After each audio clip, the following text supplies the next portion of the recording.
दोस्तों, Malik Tanveer Ahmed Khokhar, advocate high court. आज आपसे हम गुफ्तगू करेंगे कि एक जो सिविल सूट होता है, दीवानी मुकदमा, वो कौन से आर्डर और कौन सी सेक्शन जो है ना सीपीसी की, किसके तहत दायर होता है। तो दोस्तों, उसमें सबसे पहले डायरी आती है। डायरी जो है सीपीसी सेक्शन 26 के तहत होती है।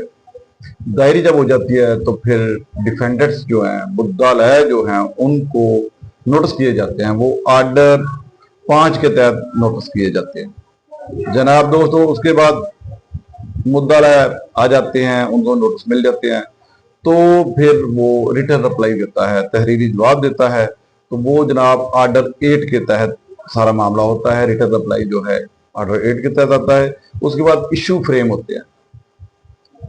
उसके बाद इशू फ्रेम होते हैं जिनको हम तनकीहात भी कहते हैं। वो जनाब वो भी आर्डर 8 के तहत, और आर्डर इसके बाद आर्डर 16 के तहत इशू फ्रेम होते हैं। उसके बाद फ्रीकैन जो है, दोनों फ्रीकैन अपनी जो है ना शहादतें पेश करते हैं। वो आर्डर 16 और आर्डर 17 के तहत दिए जाते हैं जनाब। उसके बाद आर्डर 18 के तहत अपने दलाइल और बहस होती है जनाब। उसके बाद सेक्शन 33 के तहत फैसला दिया जाता है। सेक्शन 33 के तहत डिसीजन जो होता है वो दिया जाता है। उसके अलावा सेक्शन के बाद जब डिग्री जारी होती है तो जनाब आर्डर 20 के तहत डिग्री जारी होती है। उसके बाद अगर हम इजरा करते हैं, एग्जीक्यूशन करते हैं, अमल दरामद करते हैं, तो आर्डर 21 के तहत ये सारा मामला होता है। आगे उस डिग्री से अगर हम एग्री हैं तो नो प्रॉब्लम, एग्जीक्यूशन में चले जाएंगे। लेकिन अगर हम डिसएग्री हैं या डिफेंडेंट डिसएग्री हैं, तो वो अपील या नजरसानी या रिव्यू में जाएंगे। तो वो जनाब सेक्शन 96, 100, 114, 115 सीपीसी के तहत अपील या नजरसानी में जाएंगे। तो जनाब ये वो स्टेप्स हैं जो कोई भी दावा दायर करते हुए इख्तियार किए जाते हैं। इनको ये सारे स्टेप्स जो है ना, इनमें से कोई स्टेप भी मिस नहीं होता। तो लेकिन ये तो मैंने 1 मिनट या 1.5 मिनट में बता दिया है। लेकिन ये डेट्स, तारीख मिलती हैं, नोटिस तलबाने लगते हैं, उसके बाद रसीदें अदालत में जमा होती हैं। कभी जज साहब छुट्टी पे हैं, कभी कुछ है, तो ये कम से कम 6 महीने 8 महीने दावा को लग जाते हैं। तो जनाब ये सारे मामलात को जो 1.5 मिनट में मैंने बता दिया है दोस्तों के लिए, भाइयों के लिए, सामईन के लिए, तो ये मामला वैसे कुछ 6 महीने 8 महीने का होता है।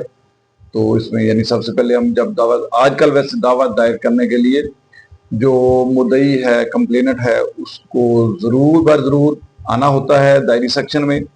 वो उसकी तस्वीर बनती है और उसका जो है ना प्रॉपर आजकल फॉर्म पे अंगूठा लगता है। उसके बाद डायरी हो जाती है। डायरी के बाद ये मैं एक दफ़ा रिपीट कर रहा हूँ कि डायरी जब हो जाती है तो उसमें दोस्तों नोटिस जाते हैं डिफेंडेंट को। नोटिस के बाद डिफेंडेंट आ जाते हैं, दावे में वकालतनामा देते हैं, रिटर्न रिप्लाई देते हैं, जवाब दावा जिसको बोलते हैं।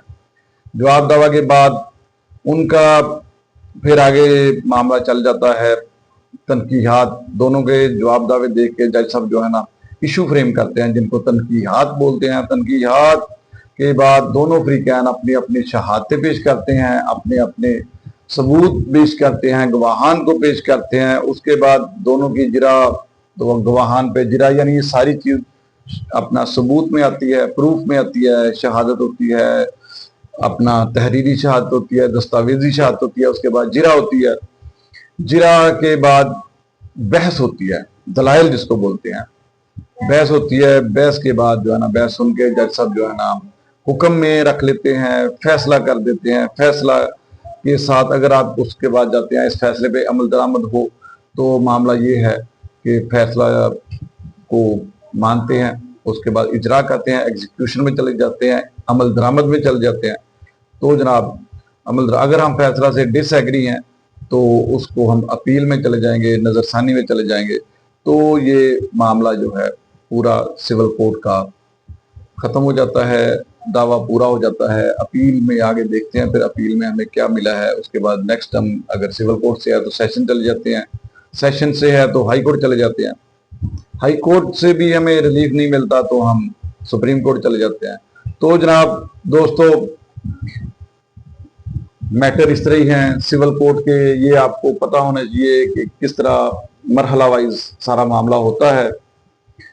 तो पता होना चाहिए हर बंदे को, जब कभी आप कोई केस दायर करते हैं तो आपको अगर कोई कहता है कि भाईजान आप अब रिटर्न अप्लाई का मौका है, रिटर्न अप्लाई का मरहला है, तो आपको पता होना चाहिए कि पीछे कितना टाइम गुजरा है और आगे क्या क्या चीजें रहती हैं। रिटर्न अप्लाई है तो अगर कोई कहता है जी आपके सबूत हैं, आए शहादत दें, तो शहादत में आपको पता होना चाहिए कि पहले हम अगर मुदई शहादत देता है, मुदई दस्तावेजात जमा कराता है, तो आपको ये पता होना चाहिए कि इसके बाद डिफेंडेंट ने आना है, मुद्दा लाए ने आना है, उसने भी अपनी शहादतें देनी है, तहरीरी शहादतें देनी है, जिसको आप कलामी शहादत भी कहते हैं।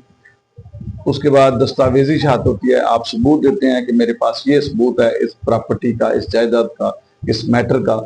तो आपके वो टोटल सबूत वगैरह को देख के दूसरा पार्टी जिरा करती है।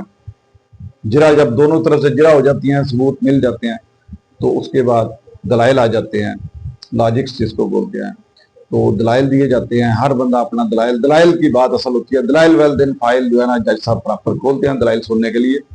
तो दलाइल आपको मजबूत तैयारी के साथ देने चाहिए। जो भी आपका वकील है आप उसके साथ जरूर बैठें, शहादत पे भी बैठें, शहादत की तैयारी भी करें, जिरा की तैयारी भी करें, और दलाइल पे फिर जो है ना बैठें और दलाइल जो है मजबूत किस्म के जो है ना वकील साहब को तैयारी करवाएं, उसको बताएं जो भी मामला है, जो भी ऊंच नीच है, हर पॉइंट की बार बार बताएं कि सर ये हुआ सर यहाँ यहाँ। तो आपका तो सारा मामला होता है, मैटर होता है, हुआ होता है, तो आप बहुत अच्छी तरह गाइड कर सकते हैं। और वकील आप फैक्ट्स बता सकते हैं, लॉ को, आपके फैक्ट्स को लॉ के फ्रेम में डालना एक अच्छे वकील का मामला है। तो जनाब आप कोई और मैटर हो, कोई और ओपिनियन चाहे, कोई ऐसा मामला चाहिए, तो जनाब आप 03338144 पर कांटेक्ट कर सकते हैं। और एक मैं अक्सर वीडियोस में कहता हूं कि ये जो सब्सक्राइब करते हैं हम, ये आप लोग देखकर करेंगे, सब्सक्राइब करेंगे, इसके कोई चार्जेस नहीं होते, कोई ऐसी चीज नहीं होती। बस वैसे हम पाकिस्तानी कौम है ना, हम थोड़े से यानी इन मामला से यानी प्रेस करते हैं कि पता नहीं क्या हो जाएगा, कुछ भी नहीं होगा भाई। तो जनाब थैंक यू, वस्सलाम।